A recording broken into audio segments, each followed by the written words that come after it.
você. A TV do Correio da Manhã.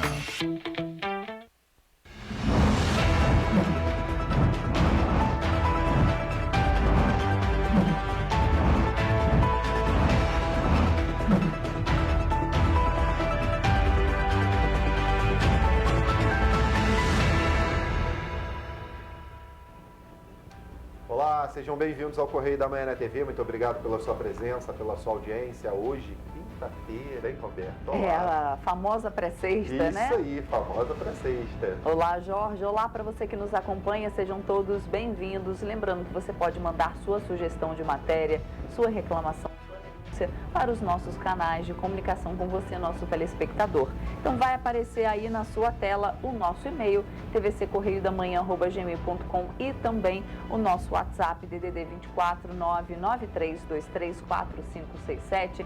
Faça parte do nosso jornal. Conte pra gente como está o seu bairro, como está a sua cidade. Facinho o nosso WhatsApp, entre em contato. E olha, tem as nossas redes sociais também para você ficar ligado na nossa programação e ficar muito bem informado. Nosso Facebook, YouTube e Instagram. E olhem só, gente, em Petrópolis, hoje o dia amanheceu com céu claro e algumas nuvens na cidade imperial. Mas devemos dar atenção para o alerta de ventos fortes ao longo de todo o dia, porque já venta forte na cidade de Petrópolis. Olha que imagem linda, o azul, meio rosado. Né? Essas imagens foram feitas pela nossa produtora e repórter Ana Graça, hoje de manhã, bem cedinho, na sede da TVC Correio da Manhã, aqui em Petrópolis. Então vamos às notícias desta quinta-feira, dia 18 de agosto. Calendário de vacinas contra a varíola dos macacos deve ser anunciada. 3 capitais brasileiras recebem tecnologia 5G. Rota da Biodiversidade já conta com a participação de 6.000 famílias brasileiras. Na nossa série sobre os 6 meses das tragédias em Petrópolis, comércio ainda está em fase de recuperação. Inscrições para o concurso público da educação de Petrópolis já começaram. Ministério Público do Rio de Janeiro realiza vistoria técnica na região do Floresta, em Petrópolis, para averiguar a situação depois das tragédias.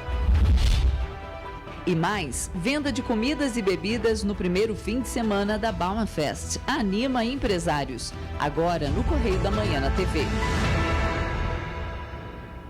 Começamos a nossa edição, como sempre, com a leitura do nosso jornal Correio da Manhã. Lembrando que você pode entrar lá no nosso site, jornalcorreiodamanhã.com.br, para ficar muito bem informado com todas as notícias de hoje e da semana. Vamos então aos destaques da primeira página. Vamos então com a manchete. Após candidatura do filho do ministro, verba da saúde triplica para a Paraíba. Esse é o destaque da coluna do Cláudio Magnavita. Ali logo embaixo, no centro, aí, ó, a foto, Rock in Rio 2022 vai gerar receita de 158 milhões. É o destaque. No rodapé da foto ali, festival promete agitar a economia fluminense. Importante destacar, Jorge, 158 milhões de dólares. Olha, é verdade, né? 158 milhões de dólares. Olha só. Se a gente multiplicar aí por 5, né, que está valendo o dólar. Mais ou menos a cotação do dólar americano, né? E a rede hoteleira espera 100% dos quartos ocupados no festival, todo mundo vindo para o Rio de Janeiro.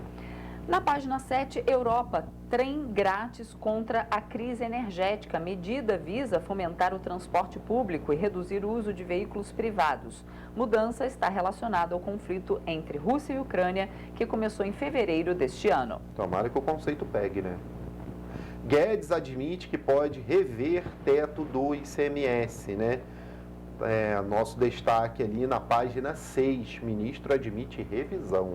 Ai, meu Deus, será que isso vai ser, né, mais um ponto aí para voltar a aumentar a gasolina? Nossa. Vamos ver. Niterói vira referência em cidade inteligente, destaque da página 5. Ainda temos ali na página 7 um destaque do esporte. Vou dar aqui rapidinho. Mulheres surfam no Tahiti após 16 anos. Ondas são uma das mais desafiadoras. Além de definir os classificados para a grande decisão do surf mundial, a etapa do Tahiti desta temporada, que começou na terça, tem um gostinho especial para as mulheres. É a primeira vez em 16 anos que elas têm oportunidade de competir na onda de Terrapô. Acho que é isso o nome, viu, gente? Que é um pouquinho difícil. Ali na foto, ondas são as mais desafiadoras do planeta. Que bom, né? Esporte aí vindo com força, o surf também no feminino. Vamos para a página 2, nossa página de opinião, com a leitura do editorial por Nana Grassi. A corrida eleitoral já começou.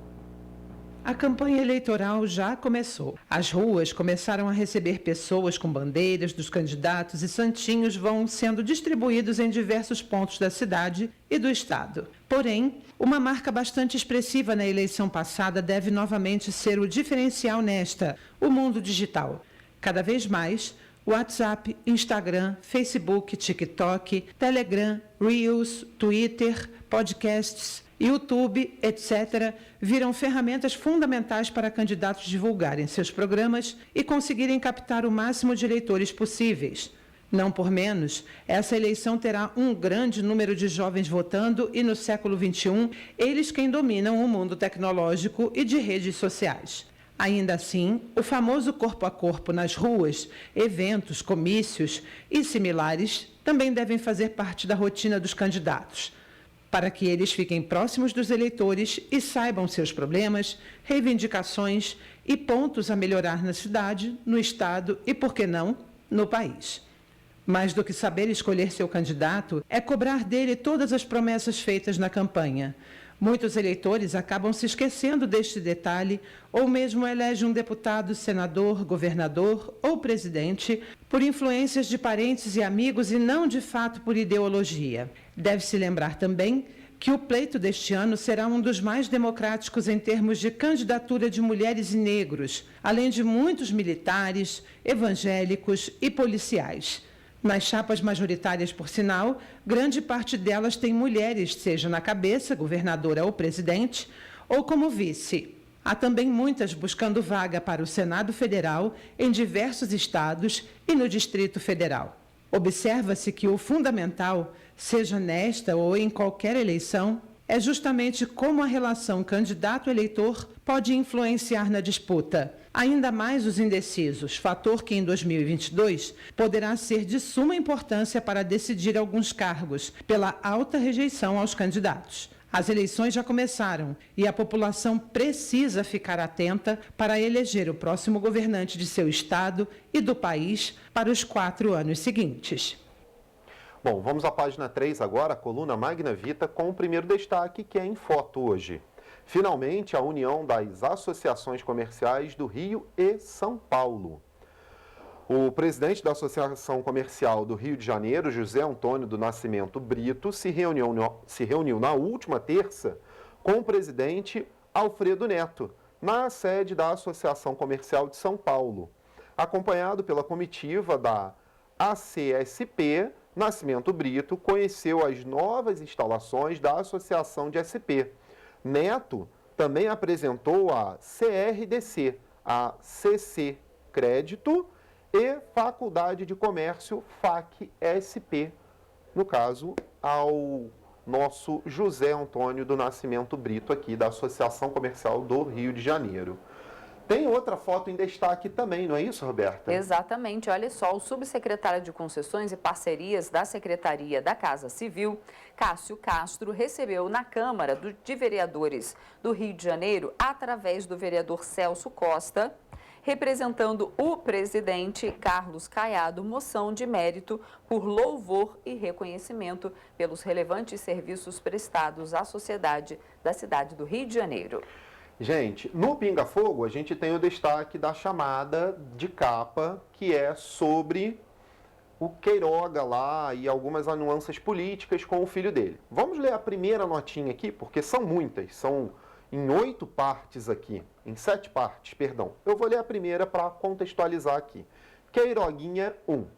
O ministro Marcelo Queiroga, como médico, deveria estar preocupado com a possibilidade de desemprego que ronda os hospitais filantrópicos incapazes de manter as folhas de pagamento com a implantação do novo piso do pessoal da enfermagem. Vocês lembram do caso da enfermagem, não é? Que teve o piso lá regulamentado agora pelo governo federal, então coloca em risco os hospitais filantrópicos.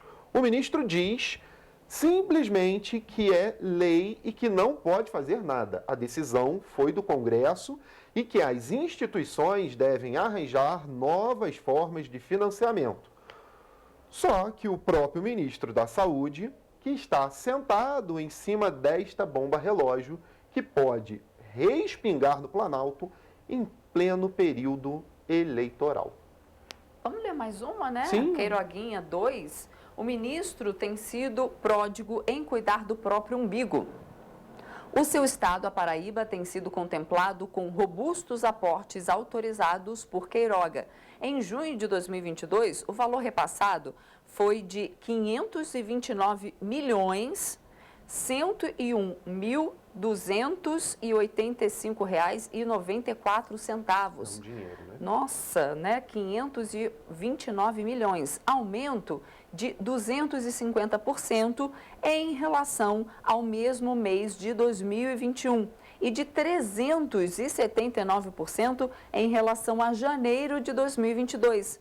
A grande coincidência é o valor disparar logo após o lançamento da candidatura de Queiroguinha, filho do ministro, a deputado federal pela Paraíba. Bom, então tá aí algumas... Coincidência? Algumas das denúncias, podemos dizer assim, dentro da coluna Magna Vita, que vão até ali o Queiroguinha 7. Você querendo saber mais, entra lá no nosso site, acessa o nosso jornal digital para você ficar informado e poder entender tudo o que está acontecendo. Vamos então agora à página 4 com o destaque de política. TSE, RJ apresenta 2.276 candidaturas. Número é 16% inferior ao do pleito de 2018. Na foto, a LERJ recebeu mais de 1,6 mil candidaturas. Olha só. É muita coisa também, É né? muito, Apesar né? de ser inferior ao pleito de 2018, é muita candidatura, né? Pois Mais de é. 2.000 candidaturas. E Senado aprova explorar energia em alto mar e também STF mantém compensação. O STF decidiu por unanimidade negar um recurso da Presidência da República e manter em vigor a lei que prevê o pagamento de compensação financeira aos profissionais de saúde que durante a pandemia trabalharam no atendimento direto a pacientes com Covid-19, contraíram doença e se tornaram permanentemente incapacitados para o trabalho. A lei prevê também o pagamento pela União da mesma compensação financeira ao cônjuge e aos dependentes do profissional de saúde que tenha morrido de Covid-19. Olha, no Nacional, registro dos quilombolas. Pela primeira vez, IBGE contará quilombolas no censo 2022. Quilombolas integrarão o censo pela primeira vez, é o destaque na foto ali. Então, o IBGE lançou na quarta-feira, dia 17, a coleta das informações do Censo Demográfico 2022 em áreas quilombolas espalhadas pelo Brasil. É a primeira vez que a população de áreas remanescentes de quilombolas é contada em um censo. Importante para a gente saber, né? Muito importante, né?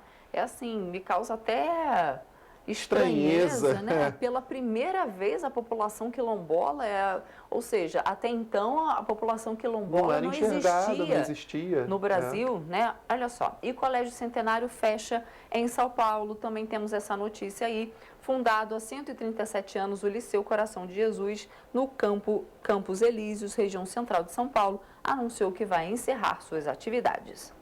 Vamos à página do Estado do Rio, então, na página 5, os destaques. Niterói, referência em empreendedorismo. Prefeito Axel Grael explica projetos feitos na cidade.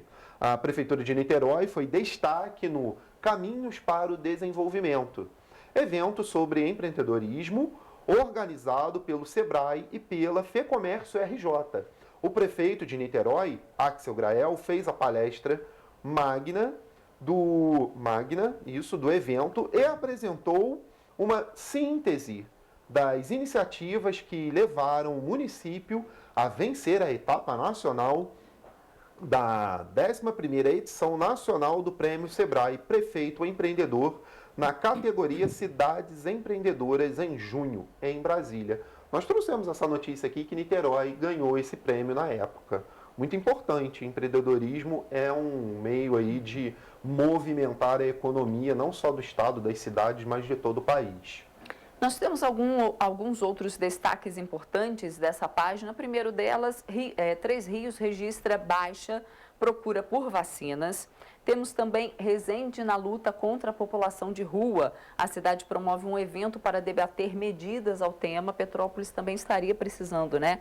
Que a população de rua cresceu muito, principalmente nesse ano, coisa que a gente não via, e a população de rua até acampando nas praças da cidade e nas principais ruas do centro. Tem sido assim bem alarmante isso também em Petrópolis. E outra notícia que eu queria dar destaque, ali no Correio Fluminense, idosos terão canal de orientação contra estelionato.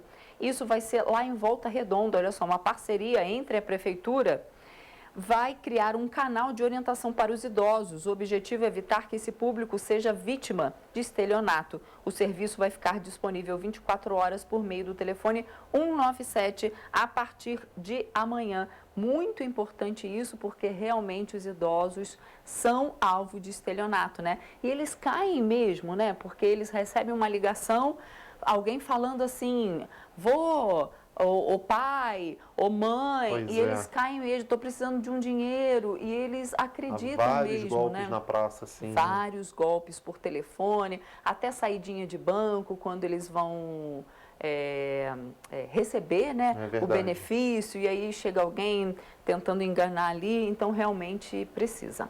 No destaque da página do Rio de Janeiro, ainda na página 6, tá ali, ó, 158 milhões de dólares no Rock em Rio. É o destaque dessa página. Evento deve gerar pagamento de 7,9 milhões em dólares em impostos. Olha só em impostos deve gerar essa receita toda, gente. Festival promete agitar a economia fluminense, é o destaque na foto. O Rock em Rio começa no dia 2 de setembro e vai até o dia 11 de setembro, lá no Parque Olímpico.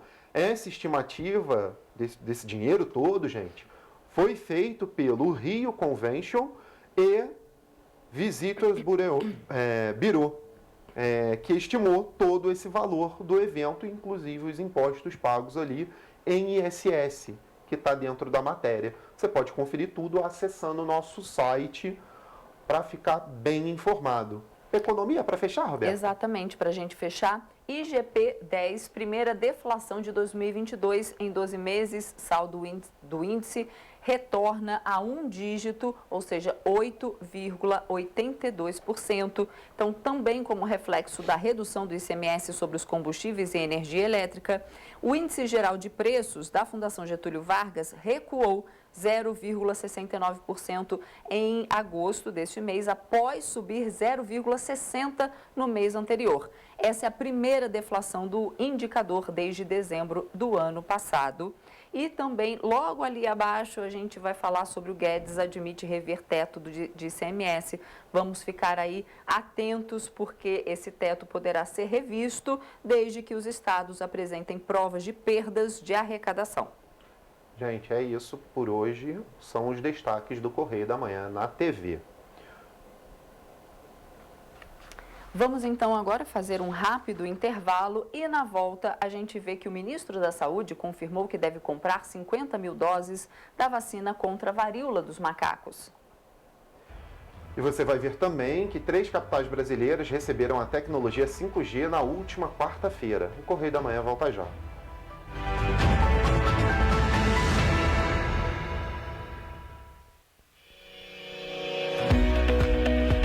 Olá, amigo e amiga!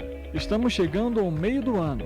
Esta época de tempo mais frio contribui para espalhar doenças respiratórias, incluindo a temida Covid-19.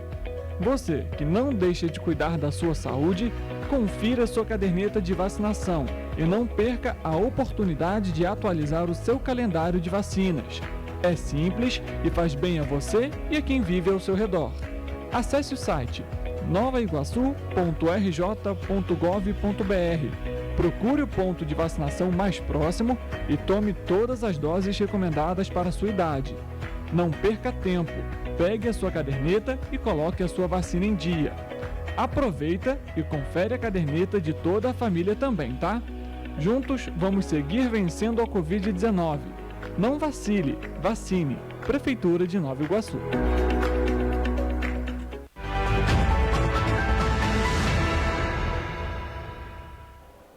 Estamos de volta. Na terça-feira, o Ministério da Saúde informou que deve comprar 50 mil doses da vacina contra a varíola dos macacos. No entanto, a aquisição depende do laboratório que produz os imunizantes. De acordo com o Ministério da Saúde, as vacinas contra a varíola dos macacos devem ser anunciadas esta semana. Isso porque, de acordo com a Organização Pan-Americana de Saúde aqui no Brasil, as tratativas e negociações com o laboratório que produz o imunizante terminaram. No entanto, falta a posição do laboratório em relação ao prazo de entrega. Caso cheguem as vacinas aqui no país, serão um total de 50 mil doses e que vão ser aplicadas nos profissionais de saúde que atuam diretamente contra a doença. O ministro Marcelo Queiroga, o ministro de Saúde, informou que, apesar do país ter mais de 3 mil casos registrados e pouco mais de 3 mil em análise, ele não considera necessário decretar estado de emergência e saúde pública por conta da contaminação. Richard Stolzenburg para o Correio da Manhã na TV. E olhem só, evento realizado pelo Ministério da Saúde na última terça-feira em Brasília promoveu um encontro e debates entre os representantes de instituições públicas e privadas que fazem parte do complexo industrial da saúde.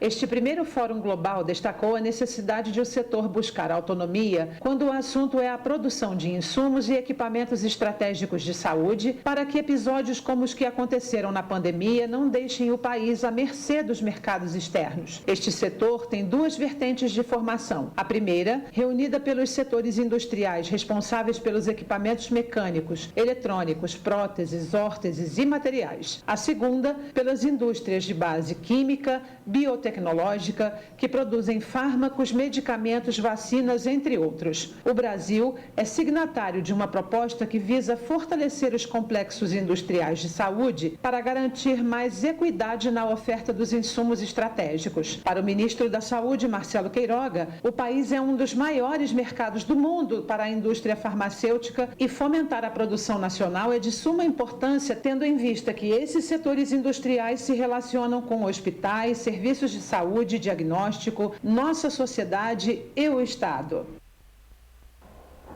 3 capitais brasileiras receberam a tecnologia 5G na última quarta-feira. De acordo com o cronograma da Anatel, o Rio de Janeiro deve receber o serviço até o dia 29 de agosto.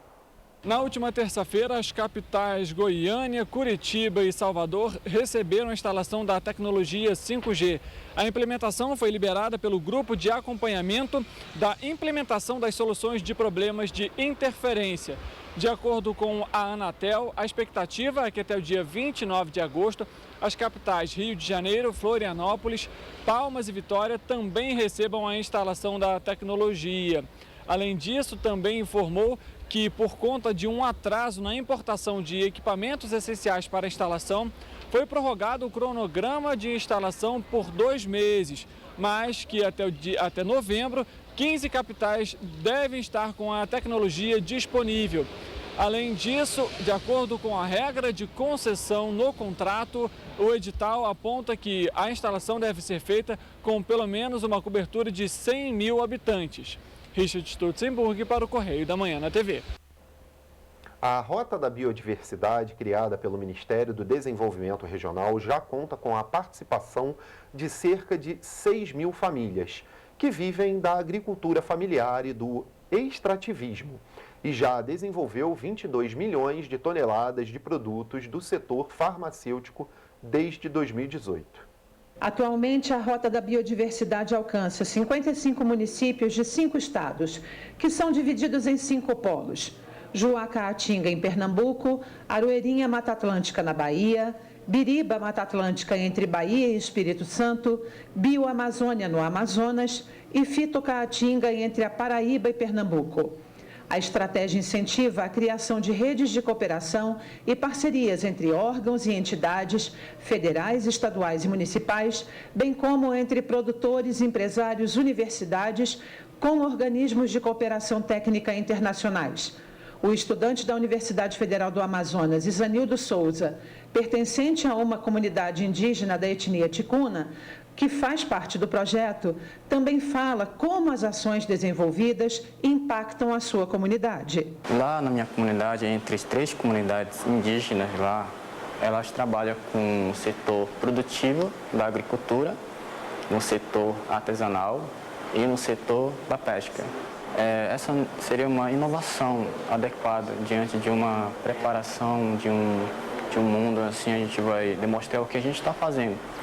O que a comunidade está fazendo, o que a aldeia está fazendo, e as pessoas não sabem, muitas pessoas, porque ela vê uma floresta assim, um simples floresta, mas tem gente que trabalha lá, que se sustenta através da floresta, assim.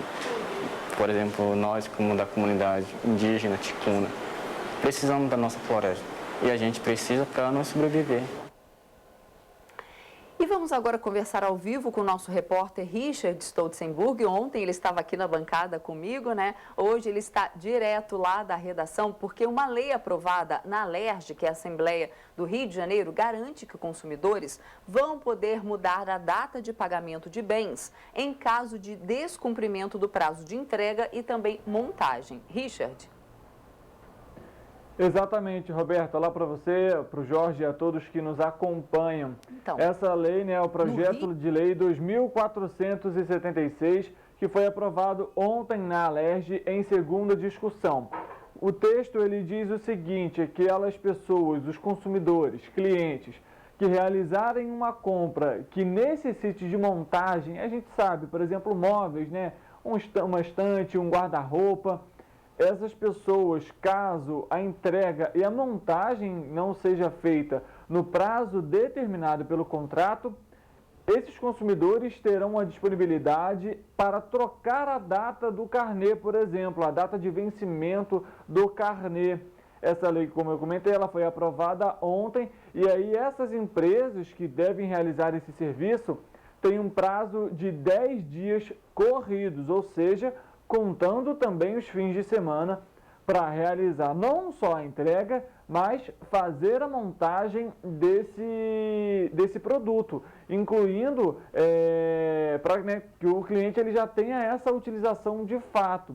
Porque o que acontecia era que muitas das vezes o prazo de entrega, né, ele passava do período, essa pessoa muitas das vezes não tinha esse produto montado em casa, e, inclusive, na hora de montar, poderia, então, danificá-lo e, com isso, perdia, lógico, né, o dinheiro, porque fez a compra, enfim, não está conseguindo utilizar esse material.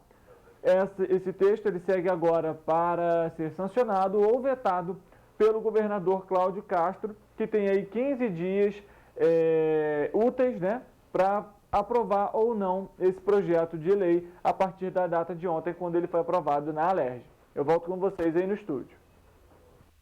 Pelas informações, Richard.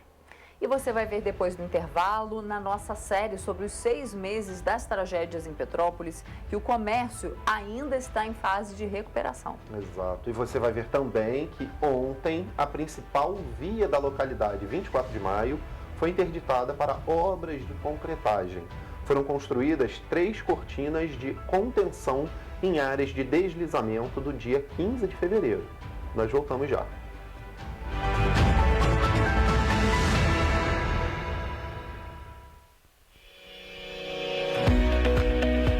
Olá, amigo e amiga! Estamos chegando ao meio do ano.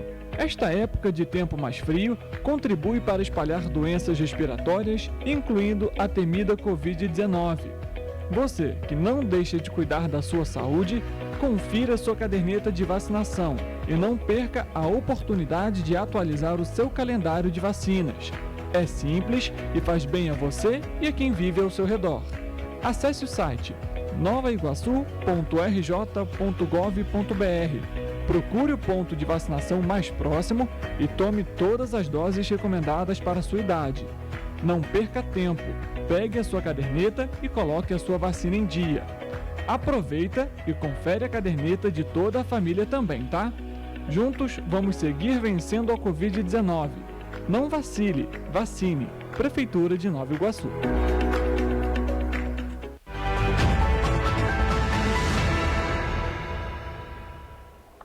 Voltamos.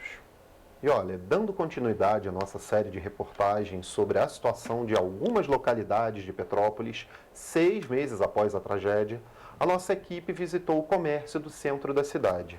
Após perderem toda a mercadoria, muitos empresários ainda não retomaram 100% das atividades. Rodos nas mãos e muito trabalho definiram parte da recuperação do comércio petropolitano após as chuvas do dia 15 de fevereiro. A enchente registrada naquele dia foi algo que nem mesmo quem já estava acostumado com os alagamentos que ocorrem na cidade no período de chuva podia esperar. O nível da água atingiu 2 metros de altura nos comércios espalhados pelas principais vias do centro histórico. As ruas do Imperador, Imperatriz, 16 de Março e muitas outras ficaram literalmente submersas, assim como mercadorias, equipamentos eletrônicos e os sonhos daqueles que já lutavam para se recuperar da crise provocada pela Covid-19. Está sendo doído. Nós não conseguimos a ajuda da AG Rio.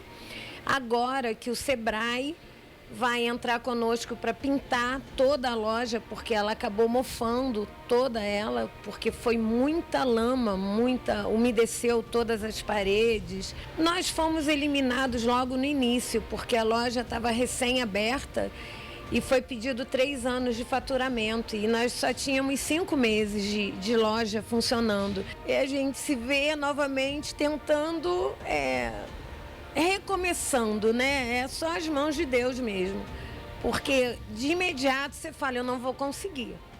Né? Eu não vou conseguir, eu não vou ter forças, eu não vou conseguir. Quando você vê tudo destruído, você fala, eu não volto. Apesar de nem todos terem conseguido o incentivo financeiro, o governo do estado informou que uma linha de crédito foi disponibilizada para os empresários petropolitanos por meio da Agência Estadual de Fomento, a AG Rio, no valor de R$200 milhões. Nós buscamos disponibilizar de forma mais célere possível as linhas de crédito voltadas para microempreendedores, micro, pequenas e médias empresas que foram impactadas pelas chuvas. Ao todo, foram 207 milhões em créditos concedidos a mais de 3.300 empreendedores da região. A agência buscou atuar da forma mais desburocratizada possível, naturalmente seguindo todos os critérios técnicos e legais necessários para a aplicação de recursos públicos. Além disso, a agência conta com outras linhas de crédito em condições bastante diferenciadas do que o mercado oferece e está à disposição para apoiar os empreendedores que precisarem de um fôlego nesse momento.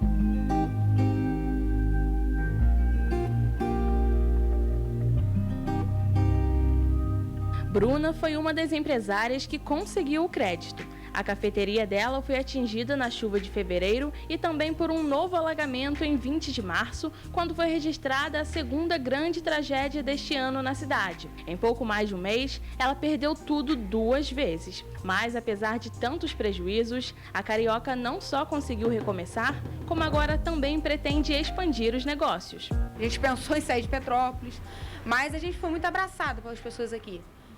Pelos clientes, o pessoal, poxa, com tanto carinho, sabe, fica. Então, graças a Deus, a gente, acho que tomou a decisão certa de ficar. Só que saímos da Rua do Imperador, porque assim, toda vez que chovia, a gente ia ficar com aquela opressão, sabe, com aquele medo.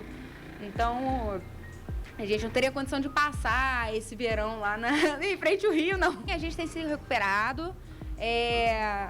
Na verdade, muitas pessoas vieram nos prestigiar também, né, por tudo que aconteceu, pela trajetória, por tudo que a gente passou para nos apoiar. Mas aqui na Ipiranga a gente também pegou um novo público. Então ficou dividido. A gente tem clientes antigos e ganhou muitos clientes novos.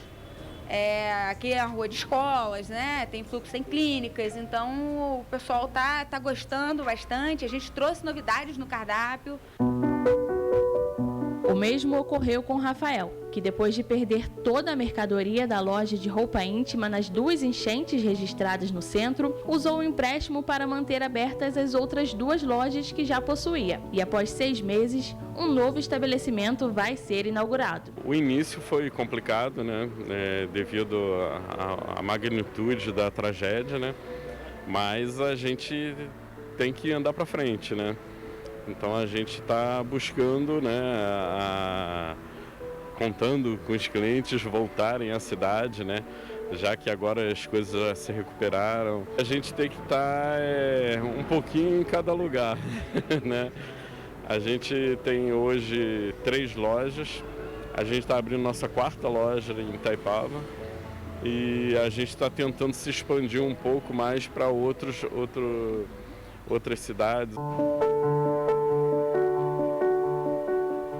Mas ainda existem empresários que enfrentaram dificuldades para conseguir o valor disponibilizado. Viviane é uma delas. O quiosque de produtos artesanais do qual é proprietária e que fica na rua 16 de março foi levado na enchente. O momento de destruição foi filmado por pessoas que estavam ilhadas na galeria durante o temporal. Meu Deus do céu, cara, não vi. Não conseguimos a linha de empréstimo, mas a gente estava tentando se recuperar. Algumas pessoas, alguns amigos nos ajudaram, clientes também vieram, né, compraram com a gente. Isso foi nos ajudando, né, a nos reerguer novamente. A reconstrução foi diária, né? Em primeiro lugar, graças a Deus que nós ganhamos esse quiosque para estar aqui de volta. Então, assim, os fornecedores foram nos dando prazo também para pagamento. Então, assim, a gente foi reconstruindo dia após dia, né? Pagando o que devia e fazendo novas compras. A Federação das Indústrias do Estado do Rio de Janeiro fez um levantamento do prejuízo do comércio em fevereiro deste ano. Segundo dados, foram mais de 600 milhões de reais perdidos na economia, ou seja, 2% do PIB do município. Segundo o Sicomércio, de 300 estabelecimentos afetados, quase a metade ainda não reabriu. Uma das lojas que não reabriu foi esta. Ela está localizada na Rua do Imperador e o imóvel foi colocado à venda após a tragédia. Quem comprou o estabelecimento foi o Jair. Eu tenho 2 lojas, né? Tem uma lá no início da avenida e aqui no final. Tinha no final ali na Galeria Cristal. E foi horrível. Minha cunhada aqui, enchendo, aí tinha um pessoal ali que ajudou a tirar as coisas. No outro dia, no dia 20, a gente não conseguiu tirar nada, a gente perdeu bastante coisa. Aí a gente está se reerguendo agora. Vai abrir uma outra loja aqui no finalzinho da avenida. Uma corretora minha me procurou, veio aqui e a gente fechou o negócio, graças a Deus.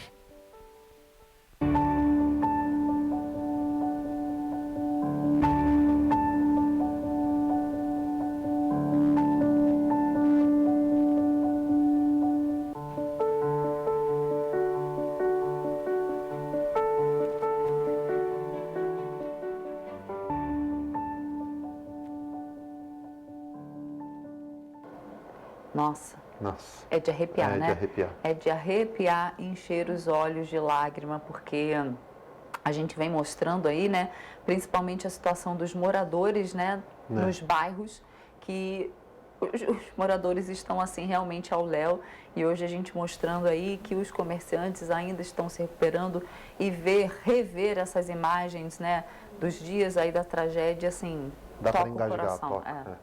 E a gente vê o quanto tem pessoas ali que dependem do comércio da cidade também, né? Com certeza. E olha, amanhã nós vamos encerrar a nossa série de reportagens sobre a tragédia em Petrópolis, trazendo um balanço de todos os gastos e investimentos realizados até o momento. Também vamos falar das 3 vítimas que seguem desaparecidas e as famílias que seguem sem respostas. E olhem só, gente. E ainda falando... Vamos continuar aqui na aberta, então, por favor? E ainda falando sobre os reflexos da tragédia em Petrópolis, ontem o Ministério Público do Rio realizou uma vistoria técnica na região do Floresta. A visita faz parte de um cronograma traçado pelo órgão para averiguar a situação das áreas mais afetadas. A última das 8 vistorias do Ministério Público do Rio de Janeiro foi realizada nesta quarta-feira na região do Floresta, em Petrópolis. As vistorias acontecem para levantar os principais problemas da região, ouvindo as queixas dos moradores. A partir daí, o Ministério Público vai traçar ações para auxiliar na prevenção a desastres nestas regiões, encaminhando as demandas das comunidades para a Promotoria de Justiça, para que seja traçado um plano de trabalho para cada localidade. Não é muito diferente do que foi visto nas demais áreas, né, afetadas pelos desastres.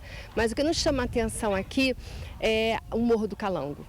O Morro do Calango, ele realmente tem uma vulnerabilidade social muito grande e exige uma permanência do poder público nesse território. Então, já vou dar esse destaque no nosso relatório, mas sem sombra de dúvidas, o que a gente está vendo aqui, né, aqui existiam 7 residências e o que a gente percebe é isso, alto índice, né, pluviométrico, pessoas vivendo em situações, em áreas de risco e, sem sombra de dúvidas, o Floresta fecha aqui toda a nossa visão das áreas afetadas pelos desastres em fevereiro e março. A região do Floresta foi uma das mais castigadas pelo temporal em Petrópolis, contabilizando 3 grandes deslizamentos. Não houve vítimas fatais, mas aproximadamente 95 famílias ficaram desalojadas. Houve deslizamentos no acesso ao bairro e também nas vias de conexão a outras regiões, como o Esperança e o Quissamã, deixando Floresta isolado. Não houve vítimas fatais, pois um trabalho realizado pelos próprios moradores pode ter salvado muitas delas. Durante a chuva do dia 15 de fevereiro, a Associação de Moradores reuniu voluntários para realizarem o sistema de alerta e alarme por apitos, mobilizando as famílias para os 4 pontos de apoio da localidade. Ao todo, foram 16 apitadores auxiliando estes moradores e direcionando para locais mais seguros. A região contou com 2 igrejas e 2 escolas como ponto de apoio. A gente preservou vidas. As vidas, por si só, já estavam em segurança dentro das suas casas, com todas as suas questões sociais que têm, porém, nós conseguimos preservar essas vidas, tendo em vista que as casas estavam em áreas de risco. Esse reconhecimento de área de risco se deu porque nós, como sociedade civil, acionamos a Defesa Civil naquele ano de 2021 para que pudesse nos orientar onde era a área de risco, como sair, como ir para o local seguro. O treinamento foi solicitado pela própria Associação de Moradores, assim como um mapeamento das áreas de risco da região. Este treinamento, realizado pela Defesa Civil, é uma ação do NUDEC, o Núcleo Comunitário de Defesa Civil, para preparar os moradores para situações de urgência, que foi iniciado 3 meses antes da tragédia. No dia 15 de fevereiro, 95 famílias, quase 200 pessoas, foram direcionadas para os pontos de apoio pelos próprios moradores. Antes da tragédia, a gente teve o treinamento com a Defesa Civil, que no caso foram do sistema de alarme dos apitos. E a gente instalou isso aqui no bairro, funcionou, a gente passou por 3 meses de treinamento com a Defesa Civil e no dia da chuva a gente acionou a comunidade com esses apitos. Por mais que as pessoas possam pensar, não funciona, funciona. Porque aqui no Floresta a gente temos vidas que são testemunha disso. O mapeamento das áreas de risco feito em 2021 apontou aonde estaria o perímetro vermelho, ou seja, a região de maior risco, auxiliando a Defesa Civil a reconhecer quais as casas precisariam de interdição após as chuvas de 2022, com a demarcação dos trechos de risco remanescente. Este mapeamento apontou para os voluntários quais eram as famílias que precisariam de ajuda naquela chuva de fevereiro. Um dos maiores problemas da região é a ocupação desordenada. Por ali, muitos moradores não têm escritura das casas, nem título de propriedade e, por isso, muitas delas não estão em terrenos seguros. Para reconstruir, primeiro tem que planejar. Temos que pensar a cidade que queremos. Petrópolis, com a alta declividade que foi vista em todas essas nossas visitas, muitas casas sendo construídas em área de manancial, muitas casas construídas nos talvegues, que é justamente o caminho das águas. Então, precisa ter uma reflexão do poder público, um planejamento para que Petrópolis tenha a possibilidade de se tornar uma cidade segura e sustentável. 6 meses depois da chuva, a região ainda precisa de atenção. Os moradores pedem ao poder público pelo menos a realização de 6 contenções principais, nas ruas Floresta, Rua Alberto Martins, Henrique Paixão, Glas Veiga, Fabiano Pérsia Gomes e na Rua Norival Castro Gomes, já que o período de chuvas já está voltando. Para diminuir esse risco que se encontra que nos cerca, tem que haver uma participação do poder público. Há 5 meses se passaram e nós tivemos sim, foi retirada os escombros, a rua foi limpada, tudo isso, mas as obras de contenção ainda não iniciaram, Seja pelo Estado, seja pelo município, estamos esperando respostas. E olhem só, a Secretaria de Obras informou que há projetos básicos para obras de contenção nas ruas Henrique Paixão, Dr. Bonjean e outros pontos da região da Floresta. Esses projetos devem ser contemplados pelo financiamento da Caixa Econômica Federal. E ontem, a principal via da localidade 24 de Maio foi interditada para obras de concretagem. Foram construídas 3 cortinas de contenção em áreas de deslizamento do dia 15 de fevereiro.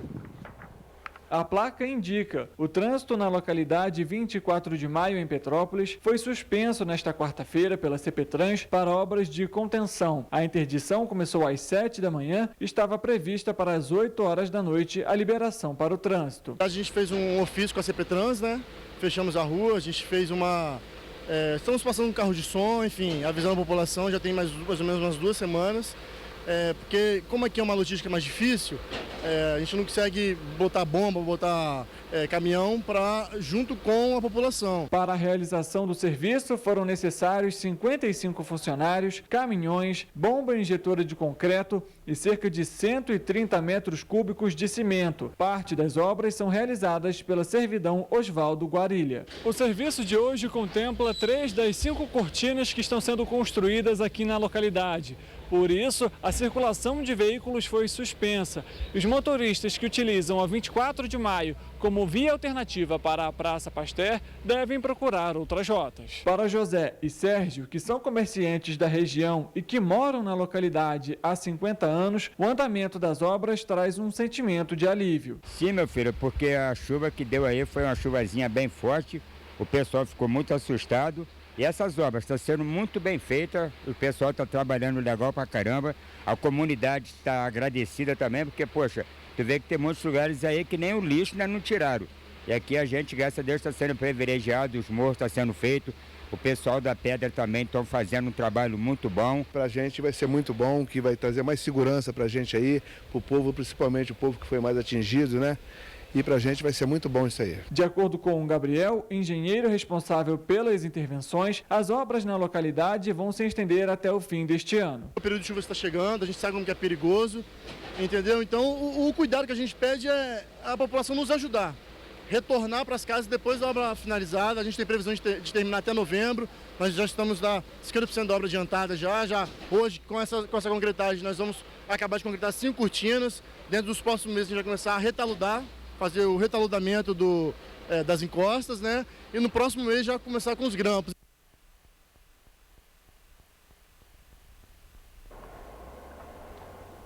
E olhem só, gente, e ainda falando sobre Petrópolis, ontem os pais de algumas unidades escolares receberam um comunicado das diretoras de que seus filhos não poderiam ficar na escola no tempo integral no dia de hoje por falta de pagamento dos monitores escolares. Olha só que absurdo. Voltamos a conversar com Richard, que nos traz informações sobre isso. Richard, os pais reagiram denunciando esse caso nas redes sociais, não foi isso? Exatamente. Foram divulgados vídeos, textos, inclusive as mensagens que foram enviadas para esses responsáveis em relação à suspensão, então, das aulas na parte da tarde na escola Maestro Guerra Peixe, que fica localizado no Cascatinha. Por conta da falta de pagamento dos monitores, as aulas, então, nessa quinta-feira, elas só vão ocorrer na parte da manhã. Os alunos vão ser liberados às 11h30 da manhã. Inclusive, nós conversamos com um desses responsáveis, que é o Alessandro. Ele conversou com a gente hoje de manhã cedo, inclusive, também, por volta das 7 e pouquinho, antes até do nosso jornal começar. Informou que até o momento nada foi alterado. A gente inclusive tem um vídeo do Alessandro reagindo a essa informação, que os alunos não teriam aula integrais. Vamos acompanhar. Boa noite, meu nome é Alessandro Costa, moro na rua Quissamã 1521B. Hoje fiquei surpreso com o recado que a escola onde meu filho estuda mandou pra gente. E o recado diz: senhores responsáveis, o integral ficará suspenso temporariamente até que o pagamento dos monitores seja efetuado. Os alunos sairão a partir das 11h30 até que a situação seja normalizada. Tão logo a situação se resolva, retornaremos com as atividades do período integral. Desde já, agradecemos a compreensão. Equipe gestora. Eu quero pedir ajuda de todos os veículos de comunicações e aqueles que puderem compartilhar esse vídeo, porque esse não pagamento dos monitores prejudica muito nós os pais que trabalhamos, como eu e minha esposa. E para a gente que mora aqui no túnel Extravasão ainda é pior, porque com várias erosões por todo canto, por todo o espaço da rua, é perigoso que as crianças fiquem na rua. Então eu peço gentilmente, encarecidamente, que nos ajude, por favor. Obrigado. Tá aí o relato do Alessandro, que conversou com a gente. Até o momento, então, não foi estipulado se vai ter ou não a aula à tarde para esses alunos. Inclusive, a gente lembra aqui que amanhã também a gente tem que saber como que vai ficar essa situação, né? A nossa equipe aqui do jornal enviou um e-mail para a Prefeitura, para a Secretaria de Educação, mas até o momento não obtivemos resposta. E fica aquela questão também, né? Deixo esse comentário para vocês aí do estúdio, em relação aos pais, né? Muitos deles trabalham, precisam, né, ir para o trabalho, e aí a criança, por estar na escola, os pais ficam mais tranquilos. E aí, com quem vai deixar esses alunos, com quem vai deixar, né, essas crianças, já que não vai ter aula? Difícil essa situação, viu? Volto com vocês. Obrigado pelas informações, Richard. Exatamente, né? Os pais, eles não colocam as crianças, né, em qualquer unidade escolar porque, vou colocar lá porque é bonitinho. Não, porque muitas vezes os pais precisam trabalhar. Claro. E agora, com 11h30, tem que pegar as crianças. E eles fazem o quê com as crianças? Primeiro que esse horário, 11h30, os pais estão no trabalho. Vão ter que sair na hora antecipar o horário do almoço para pegar as crianças. Vão fazer o quê com essas crianças? Não, antecipar... E aí eles não voltam para o trabalho? E aí, será que não vai ser descontado? Ai, gente, antecipar sinceramente... o horário, se der para antecipar o horário, não se der. Né? E aí, como é que faz com a criança? Ai, gente, sinceramente, olha, essa prefeitura, essa Secretaria de Educação... E olhem só, gente, essa reclamação. Ó, na manhã de ontem, o ônibus da empresa Cidade das Hortênsias quebrou no Floresta, em Petrópolis. Horas mais tarde, no terminal do centro da cidade, outro veículo apresentou problemas, dessa vez da Petroita. Uma das janelas estourou e por pouco passageiros da linha não ficaram feridos. Os estilhaços ficaram espalhados pelo chão. Um ônibus da linha 302 Floresta da Aviação Cidade das Hortênsias quebrou na manhã desta quarta-feira enquanto fazia o trajeto até a localidade em Petrópolis. Apesar de ter quebrado na curva, a passagem para veículos pequenos não foi impedida. Após o ônibus parar, o motorista e o cobrador desceram do veículo para tentar identificar o problema, mas não conseguiram. Os passageiros permaneceram no local, esperando uma posição da empresa. Michele é moradora da região e conta que antigamente o problema com quebras de ônibus era frequente, mas atualmente os veículos têm cumprido o horário e dificilmente quebram. Não é frequente não, os motoristas são sempre pontuais, a gente não tem problema com isso. Tanto que quando você me falou para mim foi uma novidade. Quebrava muito antes, mas agora até que não, e esses motoristas são sempre pontuais, sempre estão chegando na hora. Enquanto a equipe aguardava no ponto de ônibus, o vidro do ônibus que faz a linha 470 Santa Isabel da Aviação Petroita estourou. Os estilhaços ficaram no chão. Na janela, só restou um pedaço de vidro que oferecia riscos aos passageiros. Olha só, né? Olha, o prazo para as inscrições do concurso público da educação de Petrópolis começou nesta terça-feira e segue até o dia 16 de setembro. São 877 vagas para cargos de nível médio e superior. As inscrições podem ser feitas no site da Fundação Dom Sintra, organizadora do concurso. Entre as vagas, são 352 para cargos de nível médio, como educador de educação infantil e secretário escolar, e 525 para os de nível superior para professores. Desse total, 220 vagas são destinadas a pessoas com deficiência, negros e indígenas. As provas acontecem no dia 16 de outubro e o resultado final sai em dezembro. Ao todo, são 877 vagas de educadores de educação infantil, professores de educação infantil, anos iniciais, e Fundamental 2. Neste concurso vai ser realizada uma avaliação psicológica com testes em todos os candidatos. A avaliação é realizada por uma banca examinadora composta por profissionais com registro válido no Conselho de Psicologia. Caso o candidato seja considerado inapto, ele pode ser eliminado. O valor da taxa de inscrição é de R$ 87,00 para os cargos de nível médio e de R$ 108,00 para o de nível superior.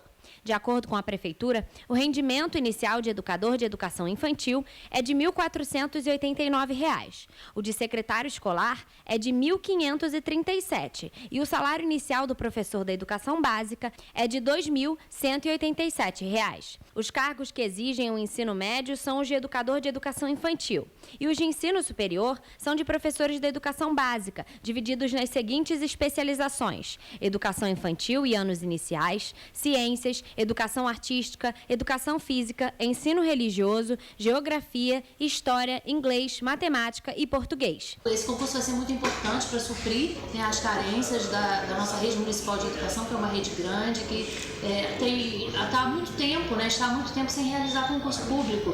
E agora conseguimos lançar, apesar de toda a situação que Petrópolis vivenciou nesse ano, das tragédias, conseguimos lançar o concurso público que vai atender às nossas demandas de profissionais para a nossa educação. As inscrições devem ser feitas pelo site da Fundação Dom Sintra, em domsintra.org.br, organizadora do concurso. E o edital está disponível no site da Prefeitura, em petrópolis.rj.gov.br.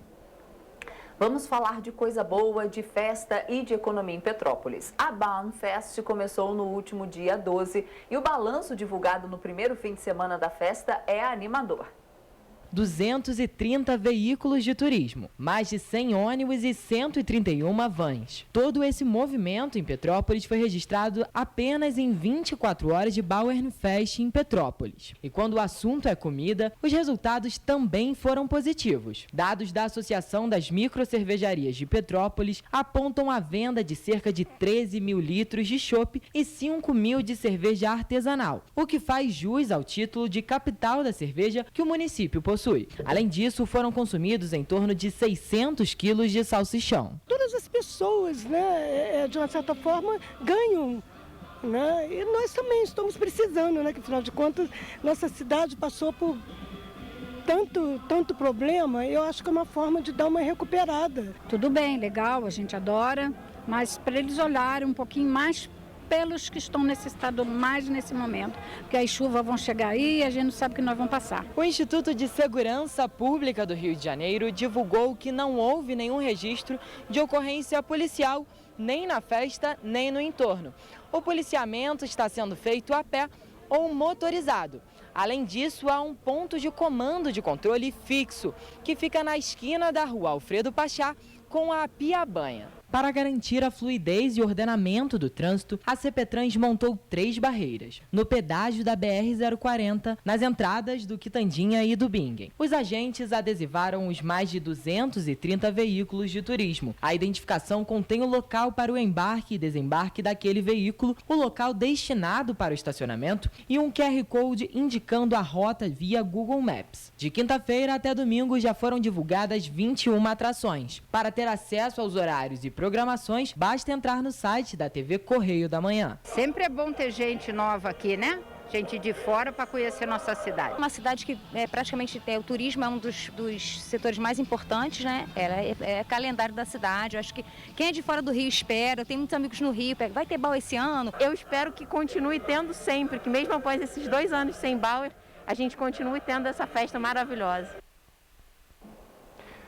Vamos agora saber como é que fica então a previsão do tempo aqui para a nossa área de cobertura. Exatamente.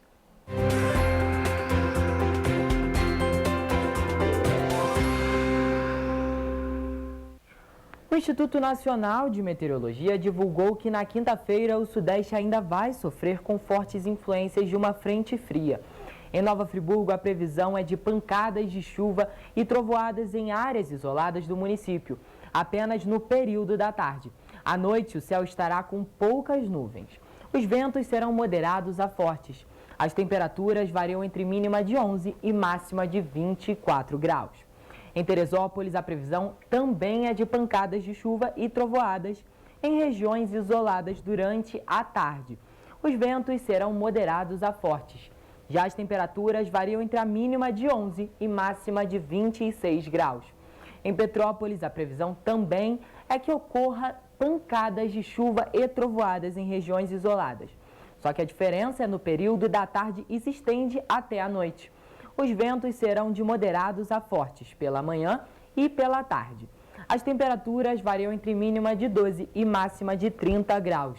Já em Paraíba do Sul, a quinta-feira será de céu limpo, mas ao longo do dia a expectativa também é de chuva com trovoada durante a tarde e noite.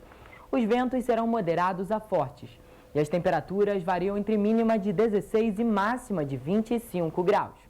Em Pati do Alferes, há previsão de pancadas de chuva e trovoadas que começam na parte da tarde e se estendem até a noite.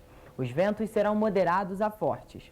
O município registra declínio na temperatura, com mínima de 13 e máxima de 30 graus. E em Três Rios, a quinta-feira também será de chuva, com trovoadas em regiões isoladas. E na parte da noite, a previsão é de céu com poucas nuvens. Os ventos podem variar de moderados a fortes.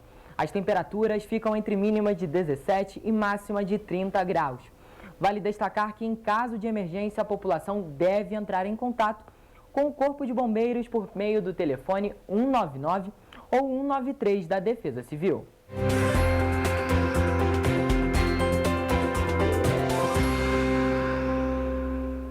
A gente fica por aqui, mas amanhã às 7h30 estaremos de volta. Tchau. Tchau, tchau.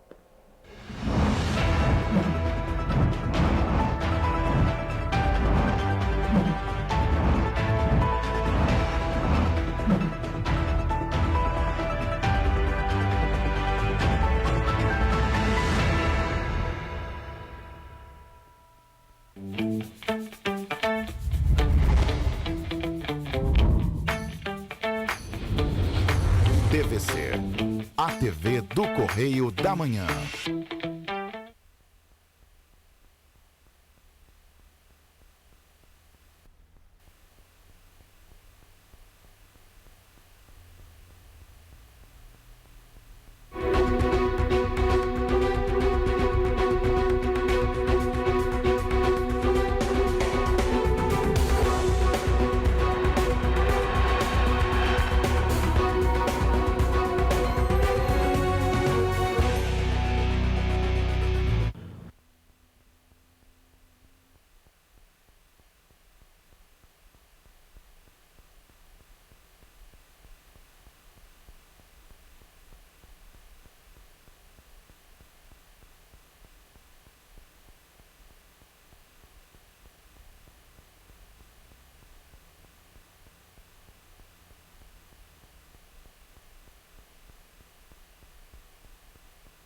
Com prazer que recebemos hoje aqui nos estúdios do Correio da Manhã, Ricardo Amaral. É um nome que dispensa muitas apresentações, mas o Ricardo hoje é um grande defensor de algo que ele ama, que é apaixonado, que é o Rio de Janeiro. E o Ricardo disse, agora é a hora do Rio, ou vai ou racha. Esse é o momento do Rio, Ricardo? Nós temos que acreditar no Rio de Janeiro, trabalhar pelo Rio de Janeiro, dar as mãos pelo Rio de Janeiro,